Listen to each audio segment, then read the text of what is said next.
Boa tarde, caros internautas. Estamos cá para mais uma conversa a respeito da atualidade internacional e, para hoje, iremos aqui fazer uma conversa breve, em breves trechos, com os nossos convidados Edson Wirazek e Anísio Bonaissa. Na verdade, são especialistas da política internacional, em particular estudos do Médio Oriente, estudos de segurança, terrorismo, um pouco de tudo. Estamos aqui para uma conversa sobre as questões do conflito Israel, Estados Unidos da América e Irão. Companheiros, aquilo que parecia por algum tempo uma operação com um nome épico, acabou transformando-se numa confrontação direta. E nós estamos hoje a presenciar um momento completamente instável, um momento também extremamente de incertezas ao nível do sistema internacional. E já há dias viemos falando aqui sobre as implicações geopolíticas deste conflito. Hoje nós vamos tentar falar alguma coisa para além dos drones, dos mísseis, vamos tentar olhar um pouco mais a fundo. Vamos falar do Médio Oriente em si, porque afinal de contas, quando morre o Ayatollah, não é apenas o presidente ou apenas um líder como mais um, mas é o líder do xiismo a nível do Médio Oriente. É o líder que está há mais de, sensivelmente, 30, 40 anos a dirigir não apenas o Irão, mas uma legião, uma frente a nível do Médio Oriente, falando estendido em vários outros cantos do Médio Oriente.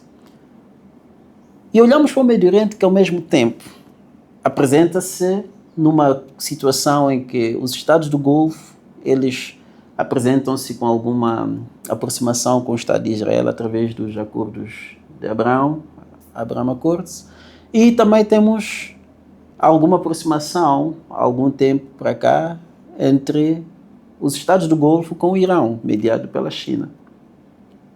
Companheiros, olhando para esta situação toda, em que nós vemos um líder que não é apenas um presidente, mas é um clérigo, e olhando para a sua extensão, que vai para além do território iraniano, e olhando ainda mais para esta relação entre os Estados do Médio Oriente com Israel e com o Irão, como é que nós podemos fazer a nossa avaliação sobre o estado real do Médio Oriente? Será que estamos numa situação em que a guerra vai avançar e não vai retornar? Haverão novas alianças, quebra de alianças? Será que a questão religiosa entre os grupos religiosos que lá existem vai se levantar? Estamos numa situação de um ponto sem retorno? Ou não? Qual é que é o ponto de situação? O que é que nós estamos a viver agora no Médio Oriente? Professor Wirazek. Bom, muito obrigado.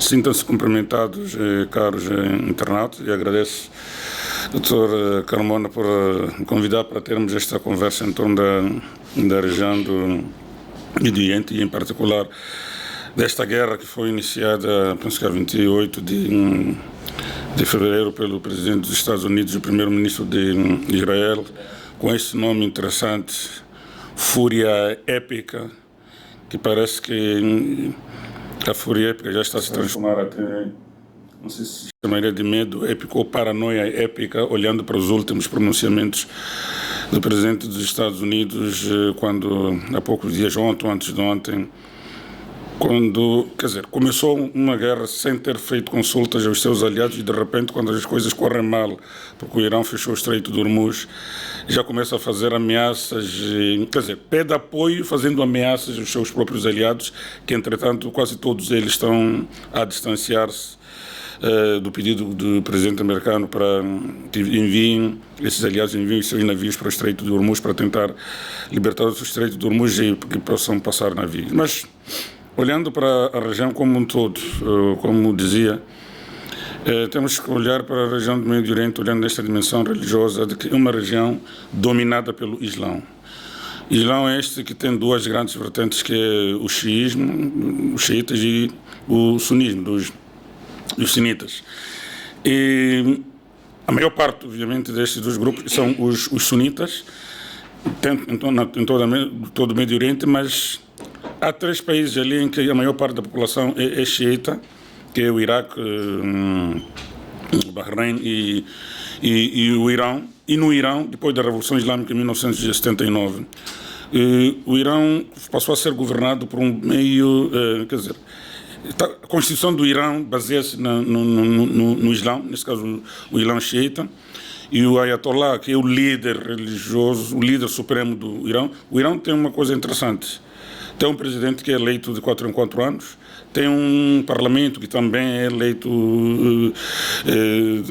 de tempos em tempos, mas apesar de haver uma separação ali de poderes, mas no final de tudo há um líder que é religioso, não está metido no dia a dia da governação, mas ele é considerado o líder supremo do Irão e tem muita influência naquilo que são os destinos do Irão. E os Estados Unidos e Israel decidiram, já tinham o feito no ano passado, eu penso que foi em junho do ano passado, começaram uma guerra que durou 12 dias, agora de novo voltaram a bombardear o país, alegando que querem eliminar uma ameaça existencial ao Estado de Israel, e até dizendo que querem destruir a capacidade nuclear, porque aparentemente o Irão está a desenvolver um programa nuclear com intenções militares, coisa que até agora ninguém apresentou evidências, nem as instituições das Nações Unidas, nem os próprios Estados Unidos, nem Israel apresentou evidências. O fato é que começou-se esta guerra, que agora está a tomar contornos muito perigosos. Muito perigosos por quê? Porque o Irão, na sua resposta, está a responder atacando países do Golfo. E ataca países do Golfo no sentido de que percebe que qualquer Estado que tiver alguma base, que tiver algum interesse dos Estados Unidos, é um alvo legítimo em função de ter sido atacado primeiro pelos Estados Unidos e por Israel. Então, é uma situação, penso eu, complicada, que não sabemos até onde vai. Os americanos já estavam a falar da necessidade de haver até terminar as hostilidades, mas o Irão está renitente em terminar as hostilidades, porque está numa situação em que acredita que fazendo estes ataques, porque o que está acontecendo? Quando os Estados Unidos e Israel pretendem remover a ameaça iraniana, como eles consideram, o Irão agora também pretende, na sua resposta, remover a ameaça americana no Médio Oriente, e ao fazer esses ataques nestes estados do Golfo, penso eu que pretende mostrar que ter uma base dos Estados Unidos, na verdade, não é sinônimo de segurança, é, na verdade, sinônimo de insegurança. Daí que tanto os Estados Unidos, Israel, Irão, faz esses ataques, e eventualmente poderemos ver aqueles grupos que geralmente alinham com o Irão, que têm sido considerados terroristas, eventualmente a fazer o mesmo tipo de ataques contra interesses americanos, contra interesses dos Estados Unidos.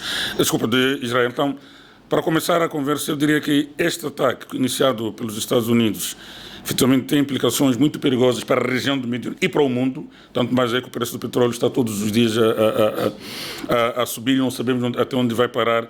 E repara, o Estreito do Hormuz, onde passa 20% do petróleo e gás que é comercializado no mundo, e esta é uma grande preocupação para a economia global, e não sabemos para onde é que devemos ir de agora em diante. Vanessa, estamos num ponto sem retorno deste conflito. Ele vai continuar, ele vai expandir, ele vai ativar as questões religiosas. Até onde é que isto vai? Bom, muito obrigado. Queria também cumprimentar os internautas e vocês, a equipe técnica, o Edson e assim. Esta questão associa-se a várias outras questões extremamente complexas, porque o objeto é efetivamente complexo.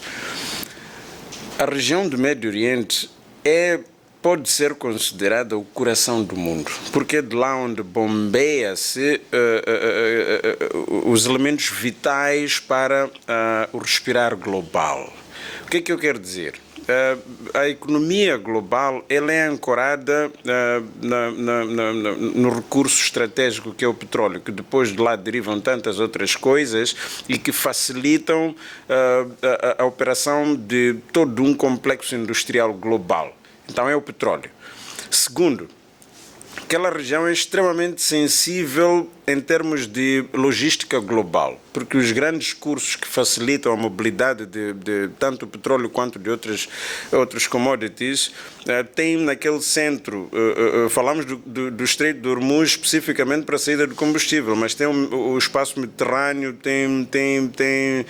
são corredores logísticos de um valor estratégico incomensurável. Por isso que é normal chamarmos aquele como centro nevrálgico da economia global, não é? Ainda que os centros de decisão não sejam aqueles, mas aquele é o lugar onde bombeia-se o coração do mundo, onde se bomba o coração do mundo. Este é que é o ponto. E terceiro, talvez pareça não muito relevante, mas que é que é lá onde opera as três maiores religiões monoteístas e que elas determinam o curso dos valores que as sociedades carregam no curso de sua interação a nível local e global. O que é que eu quero dizer?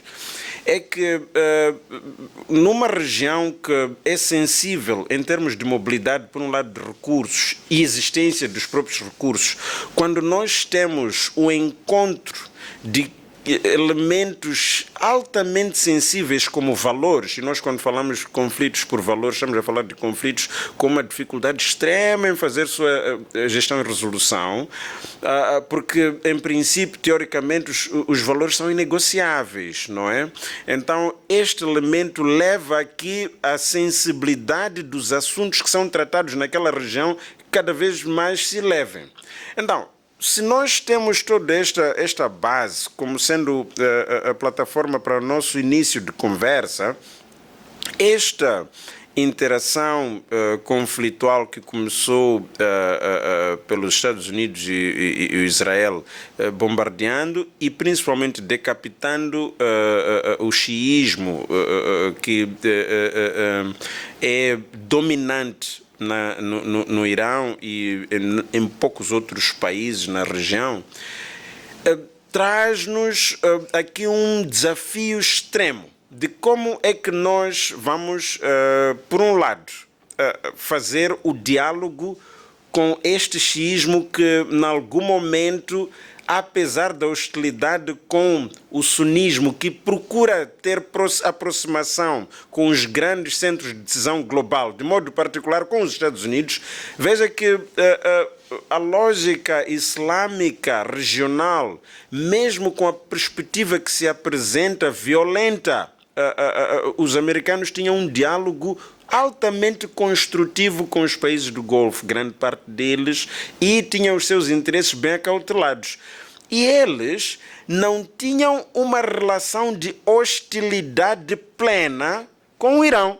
Tinham as suas diferenças, são todas elas percebidas e particularmente por causa dos modelos de crença que divide o xiismo do sunismo, porém existem outras lógicas que era possível conviver, mesmo conhecendo das capacidades do Irão e o Irão também conhecendo parte das capacidades dos países da região, mesmo com o apoio dos americanos. Então, acontecer este ataque sem uma articulação prévia, primeiro com os parceiros regionais, segundo com os parceiros europeus, traz-nos um desafio enorme de como é que ela vai continuar, porque percebe-se que este conflito, que pareceu iniciar entre duas grandes partes, hoje o conflito alberga outras partes que em princípio devem ser convidadas para a solução do mesmo. Aí já tem parte da questão que coloca. É fácil determinar este conflito? Não, não é. Eliminar-se o conflito, vai-se eliminar? Não, definitivamente. Esta é uma resposta que eu vou dar de forma perentória. Não se vai eliminar. Podemos gerir o conflito. Podemos desescalar o conflito. Mas o conflito vai permanecer, principalmente porque as razões profundas, a dita causa, nós quando estudamos o conflito, em termos teóricos, resolver o conflito seria eliminar as causas e tratar das consequências, não é?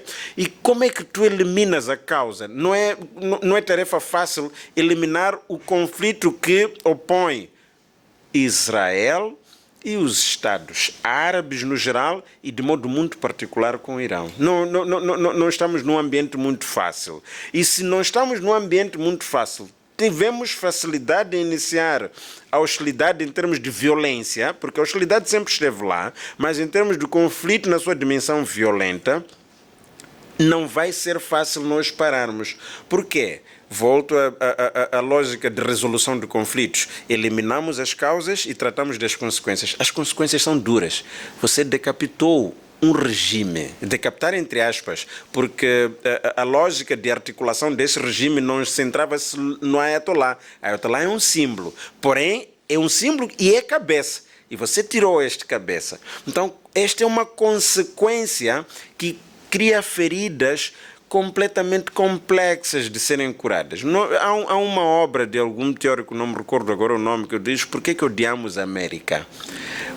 E grande parte do argumento que está lá é que a América ela vai atrás de construção do próprio ódio pela região. E parte dele é este ataque, vamos chamar de indiscriminado, que muitas vezes a vítima não são aqueles que, em princípio, dizem ser o problema para a América, mas é que há uma legião de vítimas que têm características culturais comuns.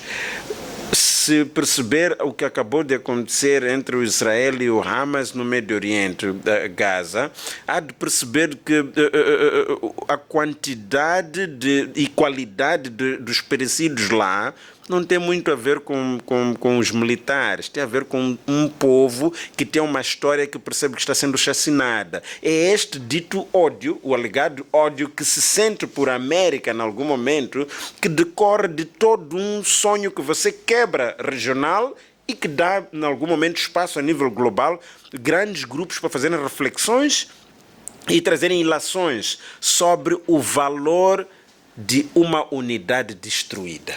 Então, unidade de ligação, de laços destruídos, não sei se percebe.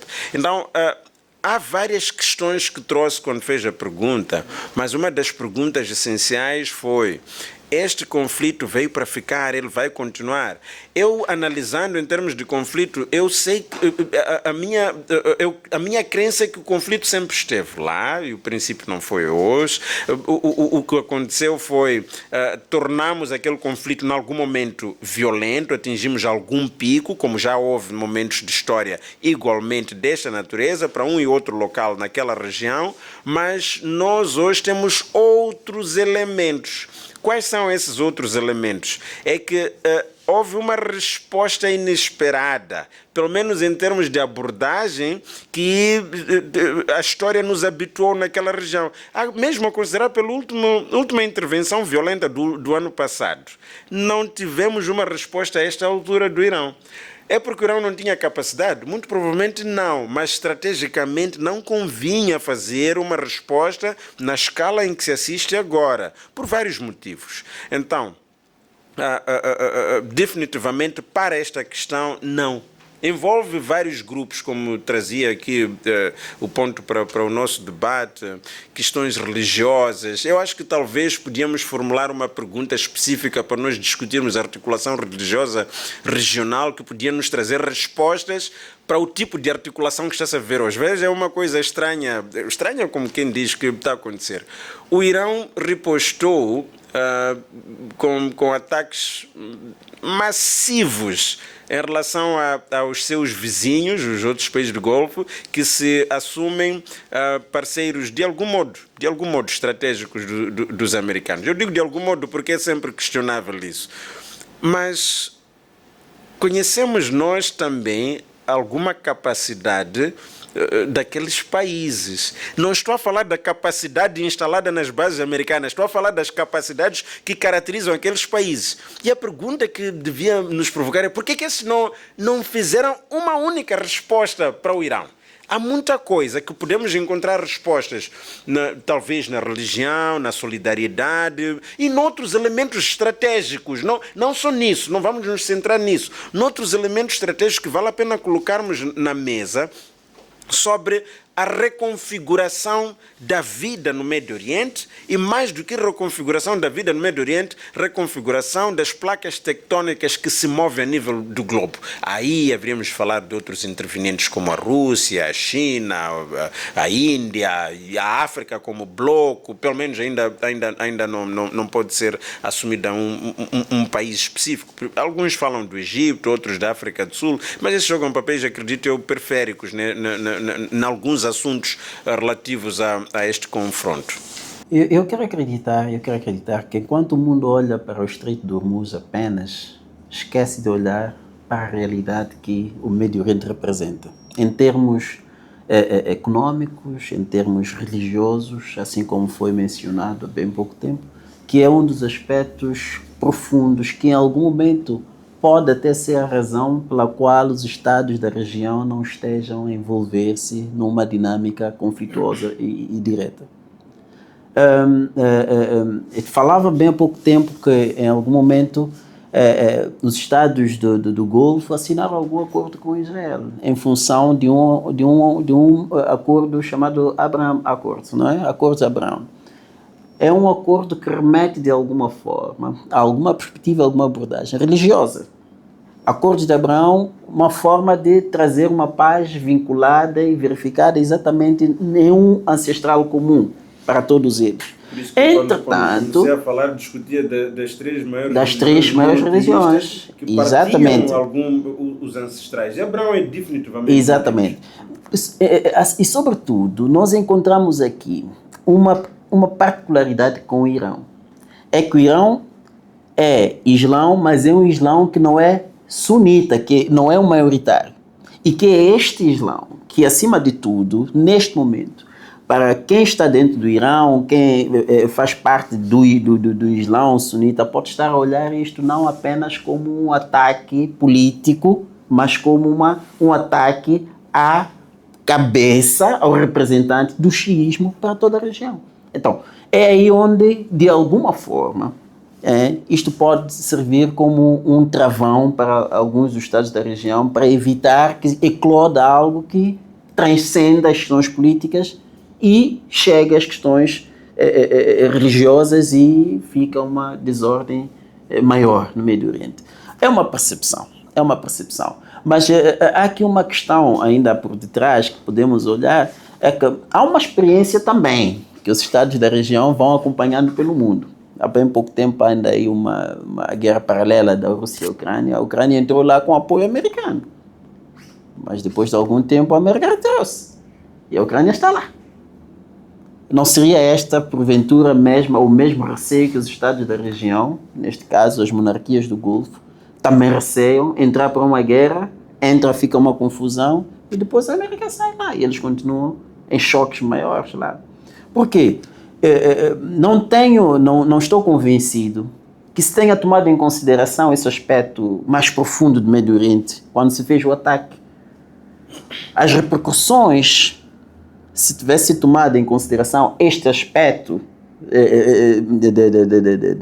do ponto que é tão vital para o mundo, não se teria atacado somente ou diretamente e retirar o líder Ayatollah, por causa daquilo que ele representa para a região. Ele é muito mais do que apenas um líder dentro do Irão. Então, olhando ainda nesta base, talvez pudesse estender aqui um pouco mais, qual é o real poder do Irão?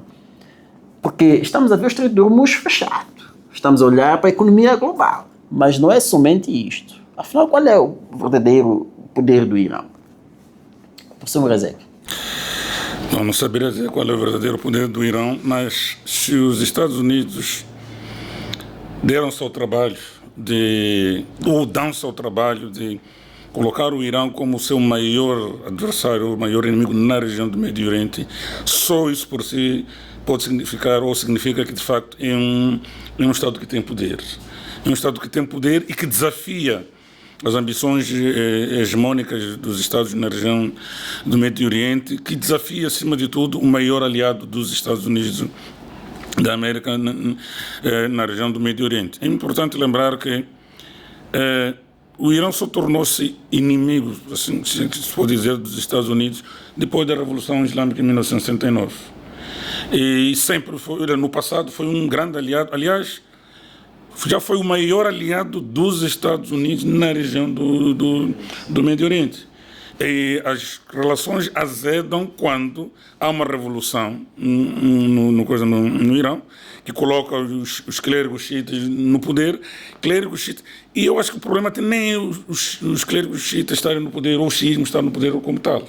O problema é quem está no poder, se os seus interesses estão alinhados com a agenda dos Estados Unidos. Porque estes são xiitas, sim. As monarquias ali no Golfo, a maior parte delas quase todas elas são sunitas, mas as monarquias são aliadas, não é porque há um alinhamento religioso entre o sunismo e a América, não. Tanto mais que a América, a Europa, vamos assim dizer, o Ocidente, é cristão. Se quisermos olhar nesta dimensão, até eu estava a ler um artigo de alguém que falava que é preciso olhar isto na dimensão religiosa. Estamos a olhar de um lado os americanos, o Ocidente tem esta noção de que a religião não se pode colocar na política, é preciso separar a religião da política e que os Estados sejam seculares, que é diferente dos Estados da região do Médio Oriente. Quase todos os Estados da região do Médio Oriente adotam esta lógica de não, o Estado a religião não deve separar-se do Estado. Antes, pelo contrário, o Estado deve ser construído com as bases da religião, porque é isso que faz a nossa cultura.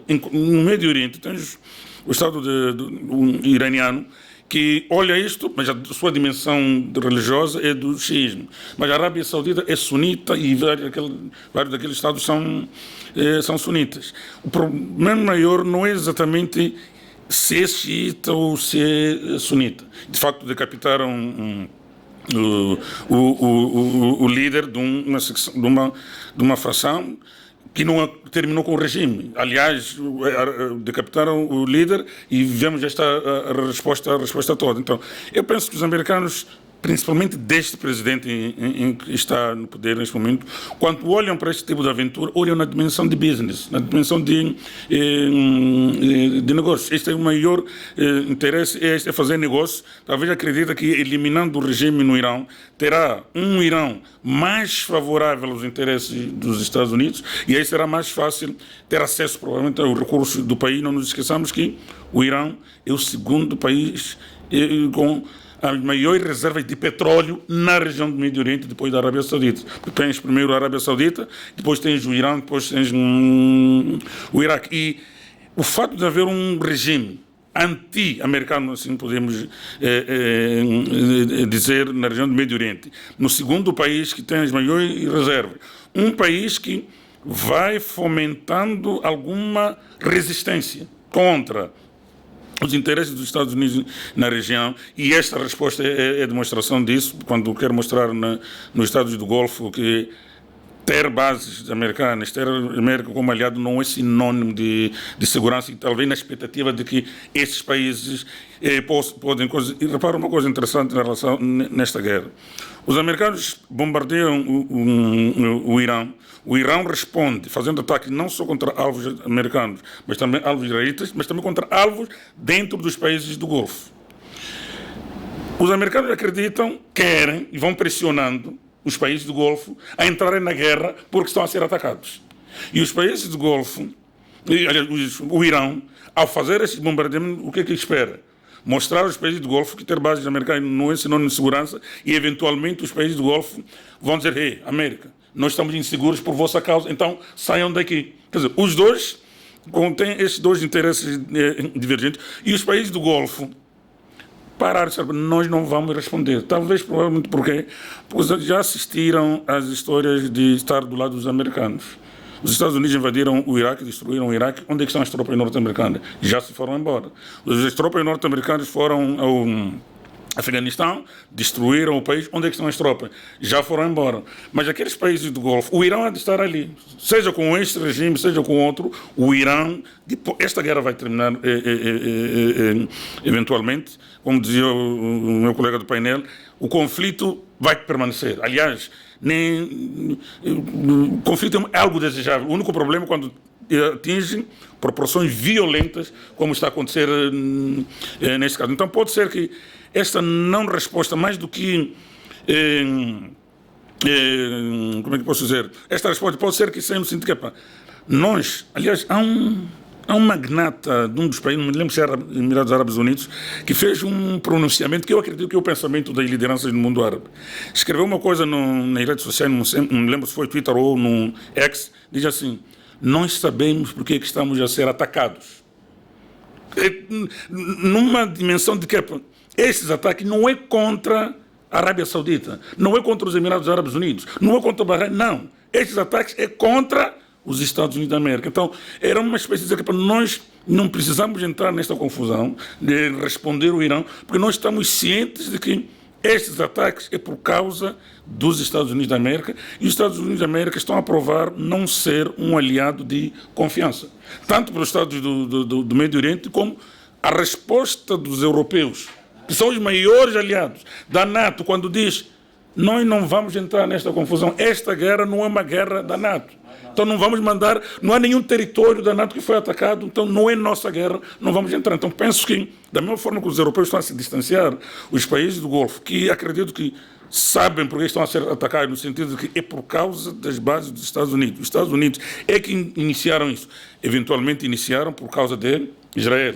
Quem é o maior interessado nisso, na verdade, o primeiro-ministro de Israel, que acredita que com isto vai enfraquecer o Irão, vai se tornar naquela potência hegemônica na região do Médio Oriente, inquestionável, mas o grande problema de Israel é que esta inquestionabilidade do seu poder só existe dependendo dos Estados Unidos, do seu lado. E esta questão aqui levanta um outro ponto, é que está a fraturar as relações entre os aliados dos Estados Unidos com os Estados Unidos. Quando ele começa a chamar: venham os Estados Unidos, tragam os vossos navios aqui, e eles começam realmente a perceber: não, parece que aqui estamos numa perspectiva em que devemos obrigatoriamente entrar e fazer parte de uma guerra que nós não sabemos qual é o norte e qual é a direção. Tem algum comentário a fazer a respeito disso, Bonissa? O que é que isto está, na verdade, a significar em relação às relações dos Estados Unidos com os seus aliados, o Médio Oriente em si com outros aliados ou com outros estados como a China, que são potências globais? O que é que isto está a significar? Bom, a primeira coisa é que fez mais ou menos quando elaborava a sua questão e era relativa à planificação do ataque, se considerava aspectos religiosos ou não. E também eu não sou muito disso, de fazer respostas muito assertivas, principalmente em ciências sociais, porque nós temos uma míriade de respostas que são as possibilidades que são colocadas, mas a minha resposta seria um pouco mais direta, quebrando esse paradigma, que a questão é não foi considerado definitivamente.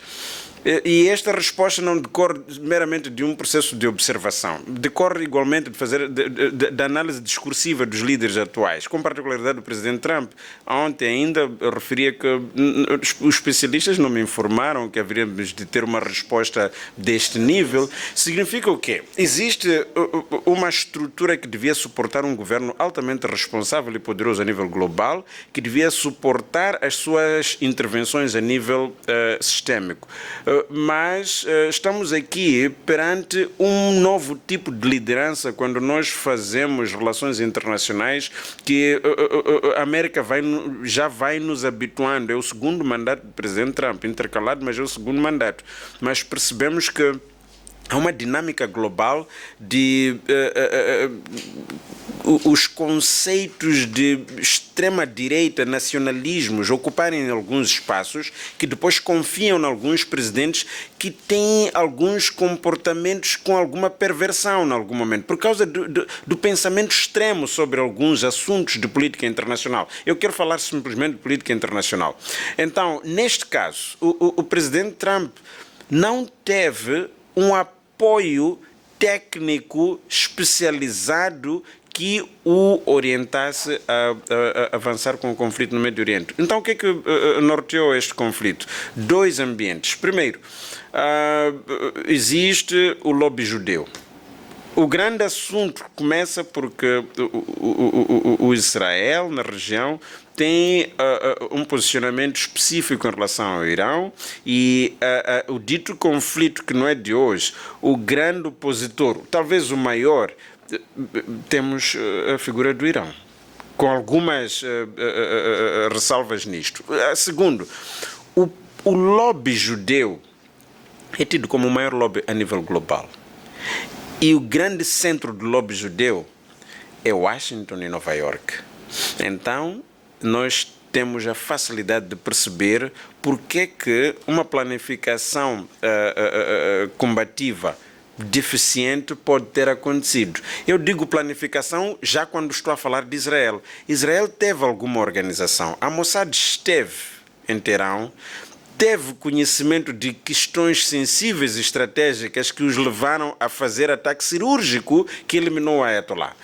Havia esse. Então, houve alguma planificação, mas o Irão arrastou os norte-americanos e, muito provavelmente, grande parte de partilha de informação não aconteceu no nível que devia. Temos também há 2 dias a colocação à disposição do cargo do líder da unidade antiterrorista dos Estados Unidos. Isso significa alguma coisa, que este foi ignorado em processos sensíveis, onde devia ter uma palavra a dizer. Para dizer o quê?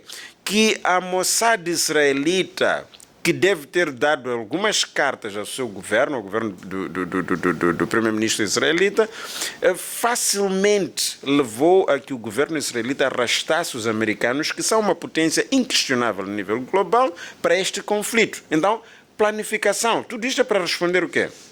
Houve planificação, havia sensibilidade sobre as dinâmicas religiosas e o impacto disto num conflito que podia ou não ter outras repercussões. Houve avaliação de capacidades. Tudo isto, quando olhamos na perspectiva norte-americana, a resposta efetivamente seria não. Não houve um trabalho de base que, em princípio, devia ser de se considerar do lado dos Estados Unidos para aliar-se, neste caso, ao seu parceiro inquestionável no Médio Oriente, que é o Israel, para poder avançar com estes ataques. Então, este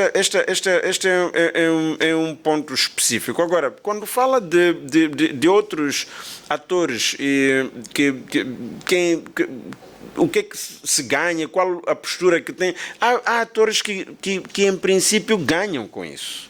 A Rússia, definitivamente, as dinâmicas deste conflito dão altas vantagens ao Estado russo. A China, idem. Não só por causa das dinâmicas de disponibilização do petróleo, por exemplo, no mercado, que os facilita e abre a lógica de sanções, não só, mas igualmente por causa do tipo de informação que esses Estados têm em decorrência deste conflito. Este conflito expõe um pouco as fragilidades norte-americanas. Este conflito desgasta muito a capacidade militar norte-americana para destruir um drone Shahed que custa 20, 30 mil dólares. Você usa um míssil que custa 4 milhões de dólares. É uma relação extremamente assimétrica de resposta. E isso desgasta todo um complexo militar em termos de disponibilidade armamentística, e que os adversários americanos estão a tomar nota. Significa que estão a buscar informação. Estão a ter uma curva de aprendizagem extremamente positiva, porque há elementos sensíveis que vão sendo deixados na mesa, que dá para criar inferências sobre a real capacidade de resposta até dos americanos em diferentes situações. E, para além disto, também temos todo um arsenal de combustível que, em princípio, é colocado à disposição dos mercados internacionais, que decorre das capacidades russas e tantos outros elementos. Então, estes são pontos específicos que nós podemos discutir quando se fala dos grandes players globais e que tipo de relação estratégica podem ter com o conflito e com os contendores de modo muito particular. Este aprendizado também e a informação também pode ser avaliado sob perspectiva dos Estados do Golfo. O que é que eles aprendem de tudo isto, que ilações e caminhos para frente. Nós temos elementos, de facto, como dizíamos antes, religiosos a considerar, mas é mais fácil proximidade em termos de civilizações, é mais fácil termos proximidade entre xiitas e sunitas do que cristãos e muçulmanos, por exemplo. Em termos de abordagens, como dizia Huntington, de civilizações. Há uma proteção de certos valores que são valores islâmicos que são partilhados entre os xiitas e sunitas. Não podemos ignorar isso. As suas diferenças têm certos limites que depois, quando fazem a sua abordagem junto do mundo ocidental, começa-se a perceber que a hostilidade é maior lá. Então, a construção... Veja o Hezbollah. Hezbollah não, o Hamas. Hamas é efetivamente um grupo sunita, porém tem um apoio pleno do regime iraniano. Não sei se percebe. Então, para dizer o quê? A solidariedade interreligiosa, que é característico do islamismo, tanto sunita quanto xiita, pode determinar em algum momento a postura dos Estados da região a nível do Médio Oriente, com particularidade dos Estados do Golfo, em relação àquilo que vai se seguir depois de termos a fase violenta deste conflito. Então, como eu dizia também no princípio, há peças a nível do xadrez global que definitivamente não vão voltar a ter o mesmo posicionamento. E a queda do rei pode não acontecer, mas os soldados, e particularmente a linha traseira dos soldados, que são os oficiais próximos do rei, quer dizer que grandes pontos estratégicos globais vão mudar de posicionamento, definitivamente. Falando nisso, pegando até a deixa do que dizia em relação a este posicionamento do Irão e em relação ao Hamas, realmente remete-me a uma reflexão aqui. O professor Morazek falava que há um líder que apareceu a dizer que olha, nós sabemos o que é que se trata aqui. Provavelmente esta seja mais uma das cartas que está a deixar claro que, olha, não é por questões das nossas diferenças religiosas, é por questões outras que vão para além disto. Porque em termos de coexistência, eles estão lá a coexistir. E talvez um parêntese aqui. Eu falava do primeiro assunto, que era o papel estratégico de Israel e que colocava os Estados Unidos numa agenda que, em algum momento, não foi agenda de Estado norte-americano. Mas o segundo ponto, o professor Edson trouxe aqui, as dinâmicas da economia global que orientam a administração americana hoje. Ele trouxe uma linguagem terra-terra, business.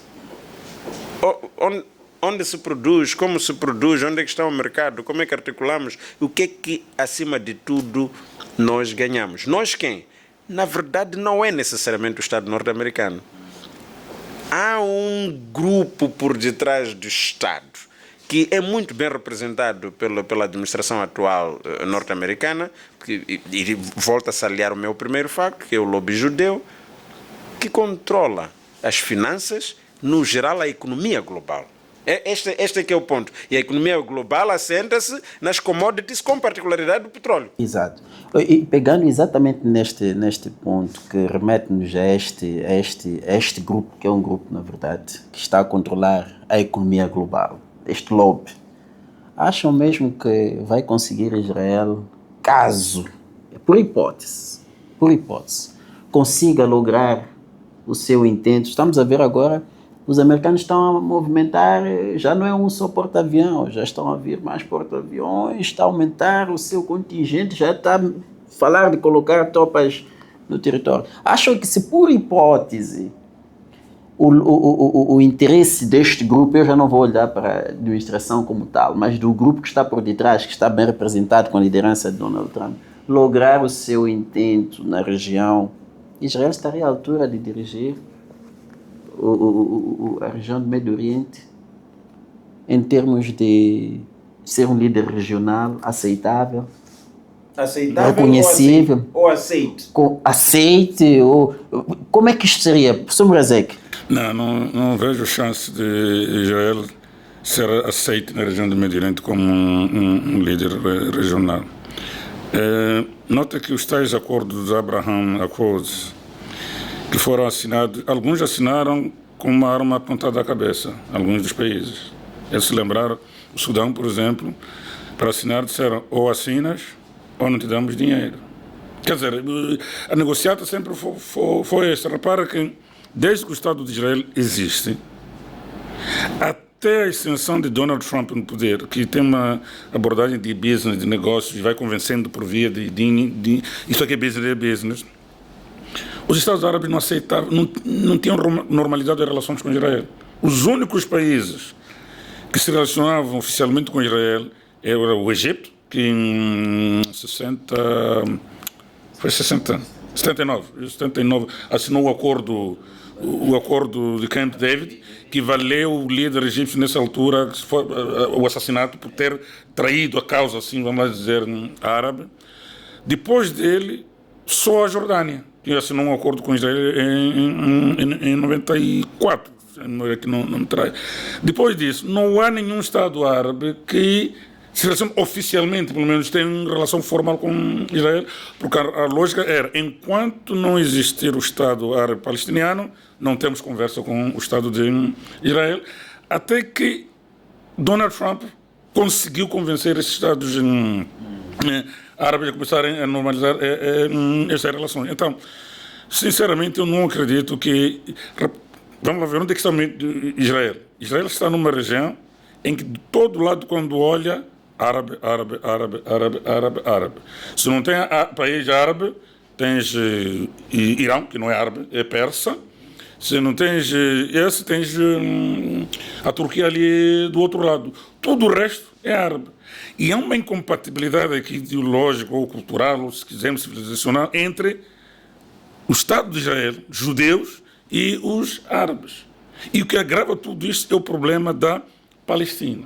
E com esses problemas todos, com esse genocídio que está a acontecer contra os palestinianos, obviamente que a razão que levou o início desta confusão na Palestina foi o ataque do Hamas, que obviamente é condenável, mas o que veio a seguir foi uma agenda do primeiro-ministro de Israel, ou do Estado de Israel, de tentar limpar, dizem ethnic cleansing, limpeza étnica, praticamente quer limpar etnicamente o que eles chamam os palestinianos, os árabes palestinianos daquela região, de tal forma que até Donald Trump patrocina planos de remover aquele povo daquela região. Então, com esses problemas e trazendo aquela questão dos valores que o Banense havia levantado, há um conjunto de valores que estão a ser pisoteados por Israel e pelos Estados Unidos, que, sinceramente, ainda que esta guerra termine com, vamos dizer, a derrota do Irão, não consigo ver um Israel a ser uma potência hegemônica na região do Médio Oriente. Tanto mais que, para se considerar potência hegemônica, há 3 condições que devem ser cumpridas. Primeiro, tens que ter o poder. Israel aparentemente tem, mas que na verdade tem graças aos Estados Unidos da América. Para além de teres o poder, tem que ter vontade de dominar a região, de ser a tal potência hegemônica. Israel aparentemente tem essa vontade, mas não basta ter poder e ter vontade. É preciso ter aceitação. É preciso que os outros Estados, os outros atores, aceitem a sua liderança como potência hegemônica. E não consigo ver, com o comportamento de Israel, uma situação em que possa ser aceitado na região do Médio Oriente como uma potência hegemônica. Há de ser uma potência hegemônica de bullying, aquele que vai provocando os outros, vai fazendo a guerra, mostrando que eu tenho poder, mas não acredito, posso arriscar a dizer, nos próximos 50 anos, não consigo ver um Estado de Israel a ser considerado uma potência hegemônica na região do Médio Oriente. Porque mesmo a aceitação dos Estados Unidos, que tem tido por alguns países ali, é uma aceitação no sentido que pode nos proteger. Estas bases foram... É a ideia de que os americanos podem nos proteger, e na altura, podem nos proteger contra quem? Sempre os países do Golfo tiveram medo do Irão. O Irão de quem? Dos clérigos xiitas, por causa da ideologia. Há um problema ideológico entre xiitas e sunitas, e às vezes o primeiro ayatollah estava a querer expandir a revolução para não só o Iraque, mas também para aquelas pequenas monarquias da região. Não falava xiismo, como mas o Islão dizendo que é preciso libertai-vos dos opressores a quem se referia, aos reis, aos monarcas que andavam por ali. Então, não acredito sinceramente que Israel pode ter a vontade, pode continuar a fazer a decisão que faz, continuando com o apoio que tem, mas não consigo vislumbrar um Israel como uma potência hegemônica, olhando para as dimensões do que significa ser potência hegemônica. Capacidade, vontade, aceitação. Pode ter capacidade, pode ter vontade, mas se não tiver aceitação, não tem a legitimidade de ser uma potência hegemônica. Porque potência hegemônica é uma potência que apoia os outros. Não é uma potência que só cria problemas. Tem que ser uma potência que, quando os outros precisam, vem em seu auxílio, chama a atenção. Não é o caso de Israel, principalmente por causa da questão de Israel contra o Hamas, mais do que o Hamas, contra os palestinianos, porque esse é o maior problema de Israel com os países. Há aí um outro assunto por dentro. Temos Israel, Hamas, mas temos também outro problema grande de Israel. Este é um pesadelo que não sai do mundo árabe. O Grande Israel é uma perspectiva teológica mais antiga, religiosa, da Grande Israel do tempo do rei Davi, etc, etc. Que, na verdade, engloba, se for olhar para o mapa, desenhar um mapa antigo e compará-lo a hoje, engloba todos os estados que nós temos no Médio Oriente. Vai passar ali pela Jordânia, vai ao Iraque, passa um pouco da Síria, quer dizer, é um espaço que põe em causa, em parte, a existência desses outros estados. Só para trazer aqui mais um fator, arredar aqui mais um fator. Mas aí também temos outro problema, talvez. E a Turquia? A Turquia. E a Turquia? Será que seria tão tácito assim, porque estamos num contexto de uma reconfiguração a nível do Médio Oriente, em termos de relações bilaterais. Há alguma reconfiguração do poder. Depois desta guerra as coisas não vão ficar na mesma. Será que vai ser olhado da mesma forma o Irão? E a Turquia, que está lá isolada, não está dentro do pedaço do bolo? E o Egito, que está quieto até agora? Quer dizer, há aqui alguma coisa ainda por detrás que provavelmente possa vir a acontecer ao nível do Médio Oriente. Então a minha questão aqui seria praticamente: que tipo de Médio Oriente pode-se esperar depois deste conflito? Considerando que há uma série de alianças que podem ser quebradas, outras podem ser mantidas, algumas em função de proximidade de relações econômicas, outras um pouco mais questões religiosas. Que tipo de Médio Oriente nós esperamos? Não é isso? Bom, a discussão sobre o posicionamento de alguns players estratégicos a nível regional questionava a Turquia, falava do Egito. Eu acho que esses buscam resposta, ou pode ser analisado o comportamento em termos de ações subsequentes, ancoradas na lógica do realismo político. Esses Estados sobrevivem numa lógica de interesse. E o interesse, de modo particular, Turquia. Turquia é membro da NATO. A Turquia concorre para entrar para a União Europeia. Por quê? Porque está muito satisfeita com estas plataformas ocidentais? Não. Mas porque sabe o que ganha estando cada vez mais próxima do Ocidente e tendo as suas ligações a nível do Médio Oriente e em outros cantos do mundo. A Turquia muitas vezes sabe muito bem jogar de modo estratégico as suas pedras para o sucesso do interesse nacional. Este é um ponto. O Egito não foge muito, apesar do o caso do Egito ser um pouco diferenciado e a proximidade que o Egito fez estrategicamente junto dos Estados Unidos e de modo particular alguns passos que foi dando em relação ao Israel na região, que muitas vezes foi assumido como uma abordagem de traição até, mas também esta aparente ou alegada traição decorre do cumprimento de algum interesse nacional. É por isso que eu disse que não podemos nos descurar um pouco. O grande elemento que o realismo político traz para explicar as relações internacionais é a lógica do interesse. Depois tem toda outra conversa sobre segurança, mas a lógica do interesse, definitivamente, mesmo que os Estados tenham embaraços de outra natureza, o interesse primário é resolver a sua sobrevivência. E esta sobrevivência, em algum momento, é caracterizada como sendo vender a alma do próprio Estado. Então, Turquia, Egito e alguns outros Estados relevantes na região definitivamente vão ter um posicionamento que melhor responde às suas ambições como Estado, e mesmo se tiver que manter alguma proximidade a nível do Ocidente, e particularmente com os americanos, vai. Porque um dos assuntos que se discute hoje não é os Estados Unidos, é a pessoa de liderança. E há de ver que em algum momento é possível hoje começarmos a discutir um pouco o desassociar entre liderança e Estado norte-americano. Veja como reagiu o Estado norte-americano quando houve o sequestro ou qualquer outra forma que quiserem, do presidente Maduro. O Estado reagiu. E o Estado disse que este ato foi um ato individual.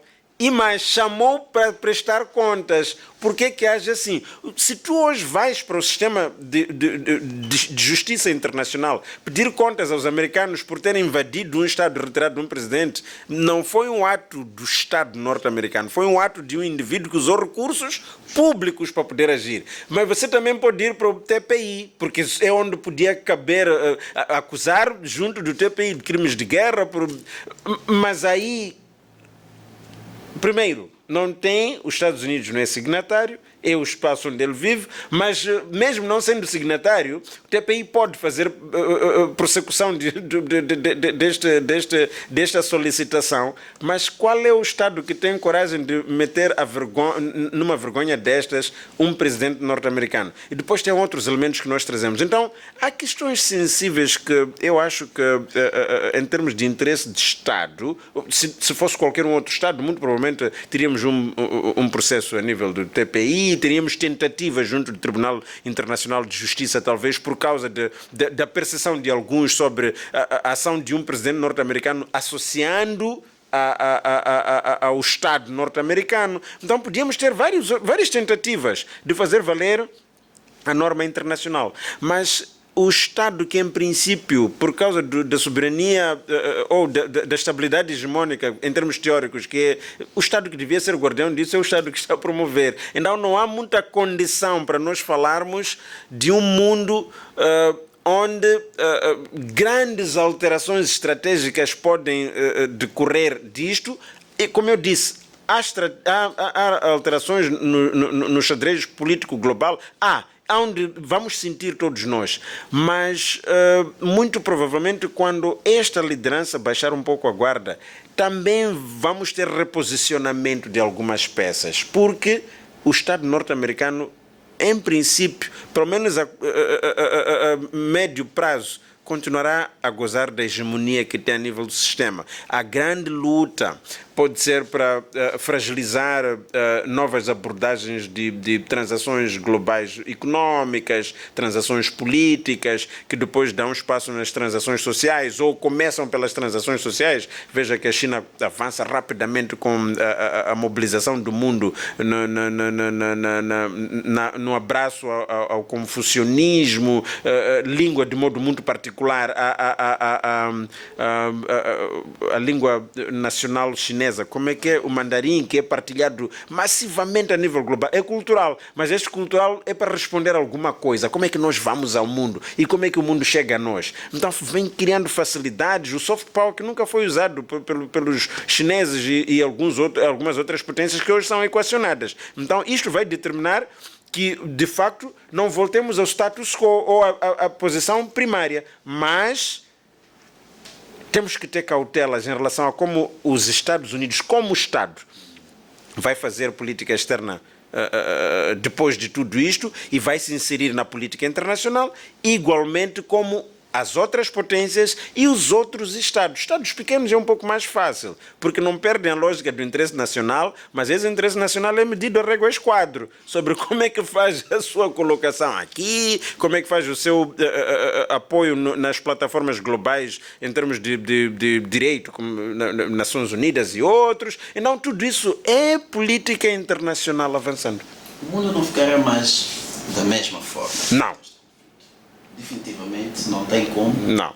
Temos uma liderança americana que conseguiu quebrar com muitas relações de proximidade, até com os seus aliados de longa data.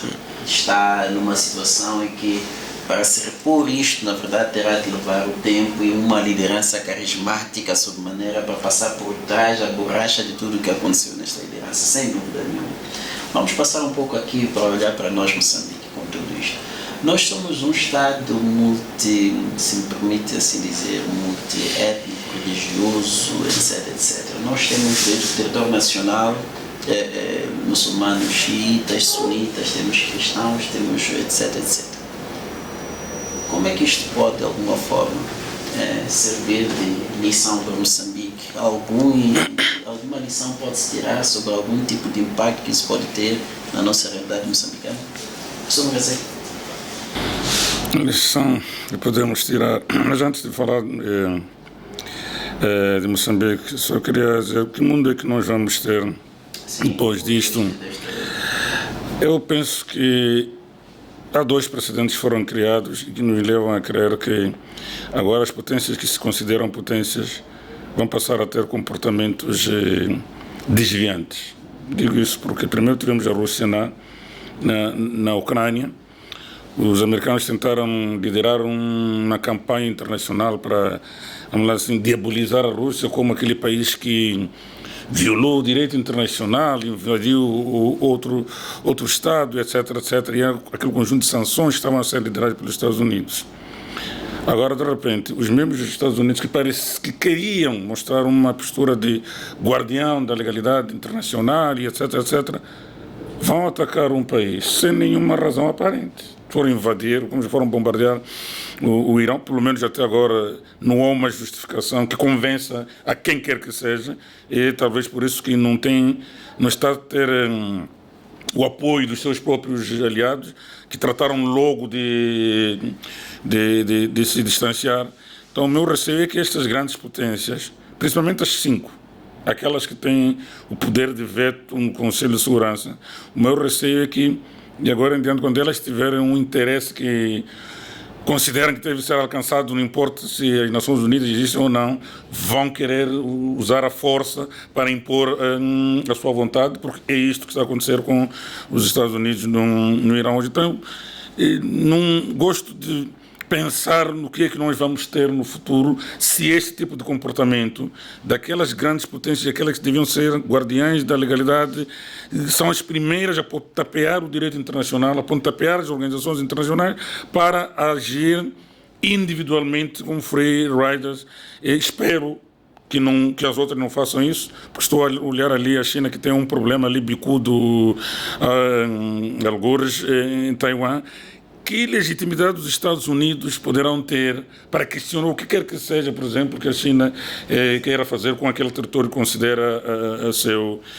Então, é um mundo não muito bom para as relações internacionais, é de muita instabilidade, porque quem está a criar instabilidade, na verdade, não são os pequenos, são os grandes, aqueles que deviam criar estabilidade no sistema internacional, são eles que criam instabilidade. Agora, descendo para Moçambique, que lições é que podemos tirar disto? Um país multicultural, multireligioso, eu penso que é bom continuarmos a conviver com as nossas diferenças, como temos estado a conviver até hoje, e não procurar seguir muito este tipo de conflitos que acontecem lá fora, que acredito que em nada favorecem o interesse nacional. Como moçambicanos, eu acho que devemos agir sempre no sentido de fazer aquilo que melhor satisfaz ou defende o interesse nacional de Moçambique, e não entrar nesse tipo de agitações e confusões que criam problemas. não há problema em eu ser xiita, em eu ser sunita, em eu ser católico, em ser protestante. Se olharmos, se prestar grande atenção a isso tudo, todos nós estamos a vir do mesmo sítio. Dizia-se ali, as 3 religiões monoteístas estão a vir do mesmo sítio. E se olharmos para os grandes profetas de todas essas religiões, são exatamente os mesmos. E os ensinamentos que a Torá ensina, que é o livro sagrado dos judeus, que a Bíblia ensina, que é o livro sagrado dos cristãos, que o Alcorão ensina, que é o livro sagrado dos muçulmanos, penso eu que a lógica é a mesma, é favorecer, promover o bem e não fazer o que é mau. Então, eu penso que nós devemos fazer é aprendermos que todos nós, independentemente da religião que nós seguimos, todos nós somos filhos do mesmo Deus, e não precisamos criar confusões, querer impor a nossa vontade, a nossa percepção sobre o que é que a nossa religião diz. Não precisamos querer impor sobre os outros. Como Estado, eu penso é que Moçambique deve preocupar-se em seguir a sua agenda, que neste momento é a agenda de retirar este país da pobreza e desenvolver o país, de tal forma que quando surgem este tipo de coisas, eu acho que é melhor continuarmos com aquela política de neutralidade, em que não nos metemos nesse tipo de assuntos e concentrar Moçambique na sua agenda de combate à pobreza, que eu acho que isso é que é o mais importante neste momento, que é retirar Moçambique da situação em que se encontra. É isso que eu posso dizer sobre Moçambique. Mais uma pergunta? Coloca-se aqui. Para mim é muito simples. Eu vejo a história de Moçambique, principalmente a fase de luta de libertação. Os veteranos de luta de libertação, a começar por Eduardo Mondlane, sempre tinham uma bandeira, que era a construção de unidade nacional. Este discurso depois foi transferido para as diferentes constituições que foram aprovadas pelas diferentes lideranças a nível nacional. E o que isso traz? Esta unidade nacional tem componentes lá. Primeiro tem unidade, que é a construção de um único corpo. Segundo tem de nacional, que é o reconhecimento de que, mesmo sendo um país com várias nações, nós podemos ser um. Este é que é o ponto, porque nós somos efetivamente, em termos teóricos, um país de várias nações. A nação, quando fomos a fazer a discussão teórica, conjunto de indivíduos com passado comum, história, língua, destino comum, quer dizer, eles partilham determinados elementos, que nós temos isso diversificado aqui pelo país todo. Antes da colonização, éramos efetivamente grupos incomunicáveis com histórias completamente diferenciadas. Tivemos a colonização, a proximidade que aconteceu foi só porque era um único colonizador, mas as pessoas não se aproximaram. Mas depois, com as independências e a decisão de Addis Ababa de se consolidar as fronteiras coloniais, significou o quê? Que temos que ser um país. E já tinha um projeto, quando da luta de libertação nacional, que é o projeto da unidade nacional, construção. E isto tem estado mesmo na lógica de construção de unidade nacional, porque é necessário construir a nação. Então, nós estamos nesse projeto. O que é que eu quero dizer com tudo isto? Esse introito é para dizer que, mesmo com a consciência das nossas diferenças, sempre tivemos a capacidade de ultrapassar as diferenças étnicas, culturais, religiosas, rássicas, por causa de um projeto comum que é de unidade de todos os moçambicanos, para que todo mundo se chame moçambicano efetivamente. Que depois tivemos estratégias bem interessantes. Vamos manter uma língua única falada. A língua do colonizador, que seja essa, para não sermos diferentes. Quem está em Nipepe, quem está em Salamanga, quem está em Magude, todos eles estão a falar português, então temos uma forma de nos comunicar. Segundo, a nossa bandeira, que esse é um símbolo universal, sobre onde é que nós nos encontramos. Temos um chefe de Estado que nós atribuímos constitucionalmente como símbolo de unidade nacional.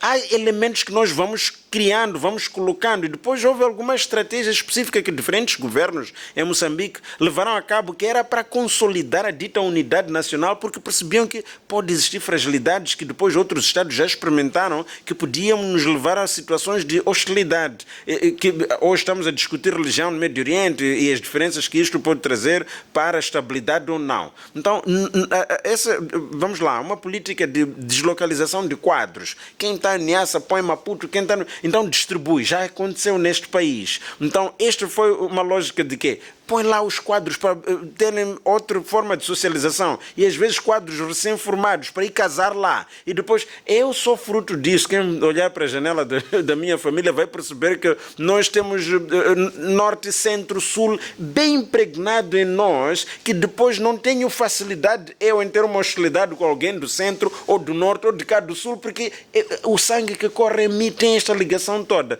Então, há uma gestão que tem que ser mais do que política, deve ser social, todos nós devemos abraçar para que o país de facto avance sem que estas nuances globais de diferenciações que constrangem o desenvolvimento, como dizia o Dr. Edson, possa ser parte da nossa agenda. Temos que nos concentrar no que nos define como moçambicanos e avançar.